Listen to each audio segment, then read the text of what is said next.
तर बीडच्या मस्साजोगचे स्वर्गीय माजी सरपंच संतोष देशमुख यांच्या मुलानं आज सैनिकी शाळेत प्रवेश घेतला। सांगलीच्या रेडधन या ठिकाणच्या सैनिकी शाळेमध्ये त्यानं प्रवेश घेतलेला आहे। मुख्यमंत्री देवेंद्र फडणवीसांनी संतोष देशमुखांच्या मुलाबरोबर त्यांचे भाऊ धनंजय देशमुख यांच्या मुलाच्या शिक्षणाची जबाबदारी घेतली आहे। शाळेच्या पहिल्याच दिवशी विराज देशमुख आणि सत्यजित देशमुख या दोघांचं फुलांच्या वर्षावात स्वागत करण्यात आलं। सैनिकी शाळा आमदार सदाभाऊ खोत यांची आहे। 8व्या इयत्तेत विराजनं आता प्रवेश घेतलाय। ही शाळा 12वी पर्यंत आहे आणि तो याच शाळेत आता शिक्षण घेणार आहे। माझ्या वडिलांचे एक स्वप्न होते की मी खूप शिकून मोठं व्हावे आणि ते सतत म्हणत होते की तुला जे बनायचं आहे ते बन। मला इंजिनियर बनायचं मी ठरवलं होतं।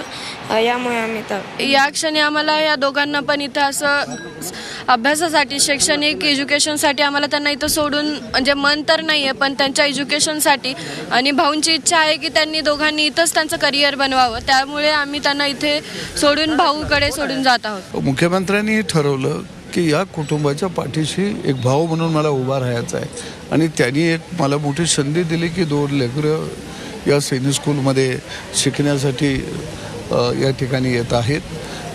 निश्चितपणानं त्यांना आम्ही चांगलं शिक्षण देऊ, चांगलं घडवू या सैनिक स्कूलमध्ये आणि त्यांना स्वतःच्या पायावरती उभा करण्याचा आम्ही प्रयत्न करू।